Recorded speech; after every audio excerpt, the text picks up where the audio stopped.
Now I'll explain you the medicinal use of microorganism. These microorganisms are also responsible for the preparation of or production of antibiotics. It means these microorganisms are the source of what? Antibiotics. Now the question arises, what are antibiotics?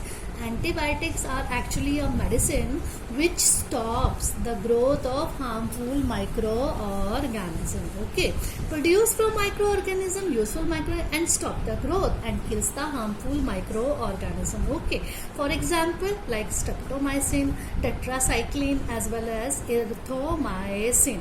Now this Alexander Fleming 1929 has discovered the important antibiotics, that is a penicillin. These fungi and bacteria are responsible for the manufacture of many antibiotics which are helpful in curing the antibiotics are responsible for the formation are formed by fungi and bacteria to cure many harmful diseases. Okay, बच्चे not only microbes affect the human being को ही affect नहीं करते, but it also affect the animals as well as the plants. Okay, so हम क्या करते हैं, antibiotics को mix करते हैं फूड के अंदर ऑफ पोल्ट्री और जितने भी एनिमल्स होते हैं ताकि उनकी इन्फेक्शन को क्या कर सकें, कंट्रोल कर सकें. राइट, अब we have to take a precaution for the antibiotics. What precaution we should take? That it should be taken always under the prescription of qualified doctor. Okay, otherwise in future में if we need seriously something, right, it will less down the effect of that drug, that will be harmful. And another thing is that it kills the important और beneficial bacteria in our body, वो भी हमारे लिए harmful हो जाएगा. और antibiotics you can not take when someone is affected by the viral infection. It means viral infection में भी आप एंटीबायोटिक्स को यूज़ नहीं कर सकते हैं. Now I will tell about the vaccine. Vaccine बच्चे छोटे, जब आप छोटे थे तो आपको क्या कराया, वैक्सीनेशन कराया जाता था, वैक्सीन इंट्रोड्यूस कराया था ऑरल फॉर्म में या फिर इंजेक्शंस की फॉर्म में. So what are these? Actually these helps in producing the antibodies within the body. Okay, किस लिए? So that if microbe enter into the body it will kill that harmful microbe को kill कर दे और क्या करा, immunity को बढ़ा दे. Antibodies हमारी बॉडी में इंक्रीज हो जाएंगी, they will fight with harmful microbe और हमारी बॉडी को क्या है, हार्मफुल डिजीज से क्या करेगा, क्योर करेगा. Is it clear? Now how it is useful?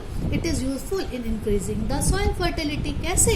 Simply जो एटमॉस्फेरिक नाइट्रोजन होता है वो उसको क्या कर देता है, कहीं ना कहीं कुछ बैक्टीरियाज की हेल्प से, कुछ बैक्टीरिया होते हैं they actually mix it with in the soil and it will be beneficial for whom?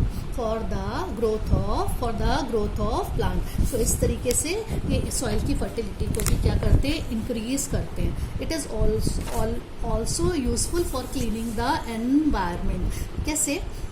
Simply हम क्या करेंगे इसको सिंपल से, जैसे कि कुछ वेजिटेबल्स का पील आउट है, फ्रूट्स हैं या फिर कुछ भी गार्डन्स का वेस्ट है ना, we make a pit right in the garden and put it there, right, and leave it for some time, introduce few microbes, then it will turn to manure. Okay, तो वो जितना भी material हो गया it will be decompose हो गया, then it is used as a, अब ये हमारे लिए क्या हो गया, important फर्टाइल चीज़ हो गया. किसके लिए? सॉइल की फर्टिलिटी को इंक्रीज करने के लिए. So where we are going to use it, we will use it in the field, हमसे फील्ड में यूज करेंगे.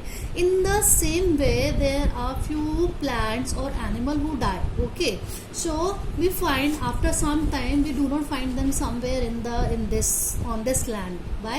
Because they are slowly decompose कर दिया जाता है उनको. कौन करते हैं? These microorganisms, right, and turn into a simple form, right, useful form. Then they mix again into the soil and utilize within this universe. इस यूनिवर्स में और या एनवायरनमेंट से क्या, एनवायरनमेंट में क्या होता है, दोबारा इनका यूटिलाइजेशन हो जाता है. In this way these microbes act as a cleaner. Okay, अब हमने देखा they are few micro organism, how they are useful to us, but they are few micro organism also which are harmful, वो हमारे लिए harmful होते हैं, ठीक है। तो ये these harmful micro organism which cause the disease, right, कैसे हार्मफुल हो गए, क्योंकि डिजीज को कॉज कर रहे हैं। तो व्हाट वी कॉल देम, हम उनको क्या बोलते हैं, we call them pathogens, we call them pathogens as well as germs, हमको क्या बोलते हैं, पैथोजेंस एंड जर्म्स। ना question arise from where this pathogens कहाँ से आते हैं, एयर